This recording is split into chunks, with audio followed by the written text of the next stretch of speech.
You all right? You all right? Mm-hmm. Okay. I'm not happy with you, Mr. Shelby. Why am I not happy with you? Therein lies the problem. You don't even know what kind of bond conditions you have, and it's your second bond violation. What, am I supposed to let you go again? No, I'm not going to do that. We asked you, and you have a very serious case. We asked you to conform with these bond conditions, and you can't, and you have not. So what am I supposed to do? His thing has been charged since I spoke to him. When did I first speak to you? After? Today. No, I spoke to you like right after Thanksgiving and told you you had to keep your ankle monitor charged, didn't I? Yes, Has it ma'am. been charged since then? Yes, ma'am. Why wasn't it charged on the 24th of November? Are you homeless? No. Do you have access to an outlet? Yes, ma'am. Then why wasn't it charged on the 24th of November? I was late. Late where? Felicia, Yes, Judge. is this device operational right now? Yes, it's operational right now, but it just keeps hitting 1%. And it states here from our case manager that we've like over and over again repeated to charge the device. But it keeps hitting 1% consistently. I see tons of notifications here where it's charge device, charge device, charge device, please charge your device. Come to the office if you're having issues, charge your device. They're quite expensive. Yeah, I don't know what to tell you, but you're not complying with the bond conditions, Mr. Shelby. I let you out of jail. I asked you to do one thing and you're not doing it. You've already failed me once. Am I supposed to let you go again? Yes, sir. Yeah. No, that's not the right answer. You're not charging your device. It goes with you. Mr. Shelby, come on this way. John. Judge, may I bring up Mr. Celestino and his mom, Judge? This is an off docket. This is the one that you told us we can come back this week. He's the one that you put a curfew, and he works during the curfew hours. Hold on before you can just come up. He's already, it's okay, come on up. Mama. Judge, we have an interpreter here because she doesn't. That's okay. Judge, I asked Mom to come because, she knows about his work schedule. He's talked to his supervisor. They just don't have any other time slots for him to work except for the second shift, which is from 3 in the afternoon until sometimes 2 or 3 at night. And I've talked to Mom. She's assured me that that's where he is, that's where he works. She can vouch for it, she can help monitor, but he just needs to get back to work. Because they rely on some. What is your cause number? Do you mind? Oh, yes, I'm sorry, Judge.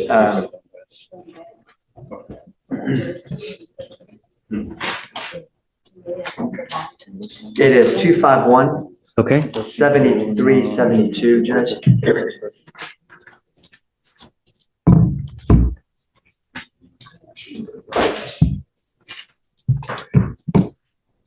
Thank you so much for coming. Mom, thank you for coming. The problem I have is that he's charged with a very serious offense.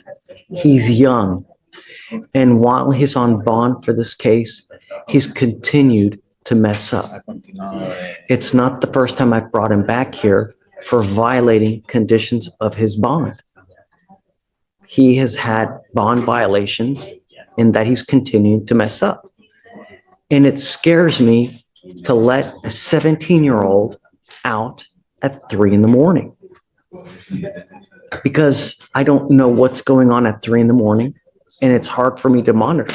So how do I know he's not going to be out there consuming alcohol at 3 in the morning?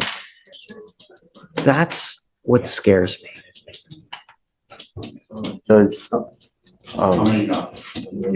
Finish talking to your mom. So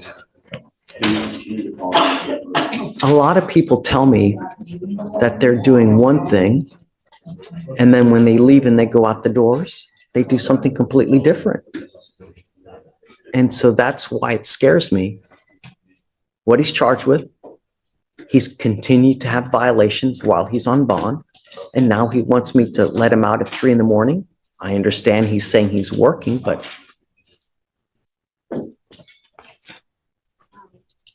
Él tiene que pagar biles He has bills to pay. y yo voy a estar monitoreándolo. Él sale a las 3 I'll de la, be monitoring him.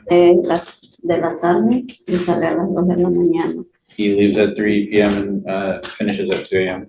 Yo entro a mi trabajo a las 3 de la mañana y salgo a las 2 de la tarde. Yo lo I llevo al go to my work trabajo at 3 a.m. and finish at 2, so I take him to work. y alguien, yo hablo con su compañero del trabajo y él me trae a esa hora. And I speak with a coworker of his that then brings him back home. Y él no se va a ir para ningún lado porque yo hablo con el muchacho que lo lleva a la casa y me dice que él ya está ahí en la casa. Que se va para otro lado más que He ir. won't go anywhere else. I speak with his coworker and he lets me know whenever he's brought him home. And he won't go anywhere else.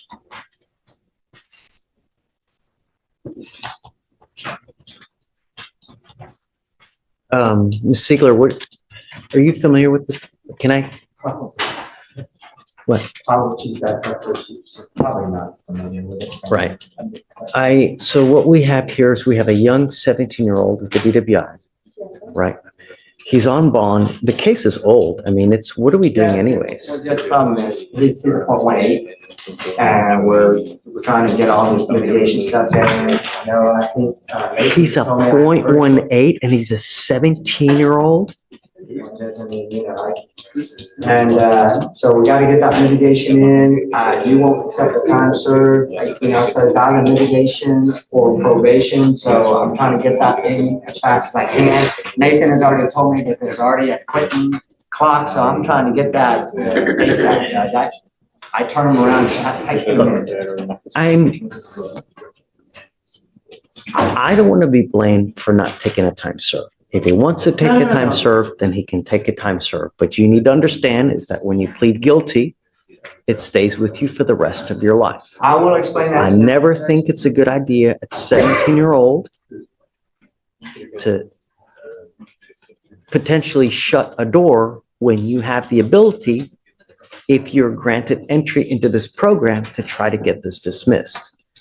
A lot of people take a half-assed approach to things in life. When you take a half-assed approach, you get that same kind of result. So you say it's a program? When you plead guilty to an offense, you can never undo that. You're stuck with it for the rest of your life. And when you get a conviction on your record, it's going to hurt you. So I'm basing that on what a pretty much state standard rec on a first-time DWI test. And, there's only 3 options. There's time served, there's probation. PTI clock is running not only because the case is getting older, it's because I haven't been telling them. So that in the last week, within the next couple of weeks. If that's gonna be around. Now, I haven't talked to him about the other one. You just did because when I talked to you before, you indicated to me that you were able to go down that path. So, this is new news that you're reconsidering, and if that's the case, it's just, look, they have this program. It's a diversion program. If you're granted entry into it and you complete it successfully, the case gets dismissed. Your case is old and it's time to make a decision. If you want to do it, then that's what you got to do. If you want to take the easy way out, I'm happy that you can do that as well. It's up to you guys, but you need to make a decision. The reason we're here now is because he wants to be out in the middle of the night working, right? But, it's a DWI and we have a positive blow, or we have a bond violation report from about 2 weeks ago where he tested positive for alcohol. So that's why I'm scared to just. When he got this bond violation 2 weeks ago, was he working in the middle of the night? He's been working. He's been working. I mean, in that particular incident, Judge, I don't know, but he's been working for a while. So, and I think he mentioned to me that it was a really bad choice when you were at a family gathering. Is that right? It was like, it wasn't at night, it was during the day when that happened. And then Judge, after when I got out of custody, the same day I got out, I went to work, then went to work Saturday, and Sundays I don't work. What does he have on him now? Does he have anything on him now, a scram? Yeah. Yeah, you put an ankle monitor. The problem is that How's he doing? The last name, sorry. Celestino. Celestino. I have to get, it's not on docket, I have to give you a cause number. He does, as part of his new bond condition, when he got out, he's on a. Yes. 251 7372.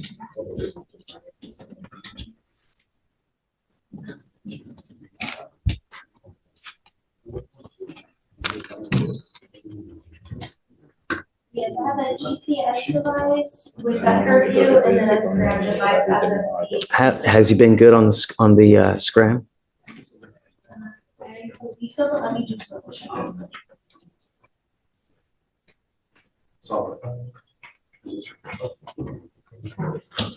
Okay, here's what I'm gonna do. Assuming he's negative, I mean, what are your thoughts? I think that we definitely would want to keep them on the scram and the GPS. Well, that goes up, of course, but I mean, as far as letting him out at 3 in, working, what time did you want to work? The shift I'm in is from 3 p.m. to 2 a.m. And then the other shift, which is day shift, it would be from 4 a.m. to 2 p.m. So which shift are you planning on working? I'm trying to stay at night shift so I could go to college starting January. So which shift do you want to work? Night shift. So is it the 4 a.m. to, or is it, This is 3 p.m. to 2 a.m. say it again? 3 p.m. to 2 a.m. That's the shift that you want to do? That's the one he's currently. Judge, I'm reaching out right now to January get an updated compliance check due to the holidays. I just don't see an update on it. For the scram report, somebody should be getting back to me here. So let's do this. I will allow you to work, but if I find any other issues, then I'm going to take you off. And you don't have all night. No, it's you from 3 p.m. until 3 a.m. is when you have to be home. Do you understand? Sir. If you're out at 4 a.m, if you're out at 5 a.m, if you test positive for anything, it's not going to go well. Do you understand? Sir. Number one. Number two, I'm giving you 2 weeks to get all the documents ready for this program. Your case is old and it's time to do something now. So I just want to let you know that the case was reset till the 9th of January already. That's the reset you gave them before.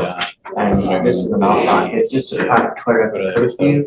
I mean, that's reasonable because I think the program, according to my intel, we got to get that in within the next couple of weeks anyway. I just didn't know whether or not you wanted him to come back to this. Or reset. well, yeah, because he needs to do a TRAS regardless. So I guess let's do this. I'm not going to set it all the way up to January 9th because it's old. I'll give you the 4 weeks, John. But at that time, when he comes back, we need to have a decision made as to whether he wants to get into this program to get into the diversion. If he does, he has to have all documents in by the next setting. Well, absolutely. And then we'll send him to go get a TRAS done at that time. Don't drink alcohol. And if you don't have a license, do not drive. Do you understand? Sir. If you fail me again, it's really not going to go well. Do not use alcohol. He's not driving, is he? Or is he driving? Do you have a Texas driver license? Yeah, I did. And then at the time of the DWI, I had insurance too. ¿Tiene aseguranza ahora? Ya. Okay. No puede manejar sin licencia, sin aseguranza. All right. Okay. Si él tiene un positivo de nuevo, cerrar. No me importa la excusa. ¿Ok? A las 3 de la mañana en la casa. ¿Ok? All right. Judge, we'll bring him back on the 31st. Okay. Done. But everything, Got it. all right. Okay, Mr. Celestino, make me proud, man. This is it. That's just. Thank you. Thank you. Judge goes off on repeat offenders in explosive courtroom showdown. From reckless street takeovers and drunk driving violations to bond violations, ankle monitor failures, and shocking courtroom warnings.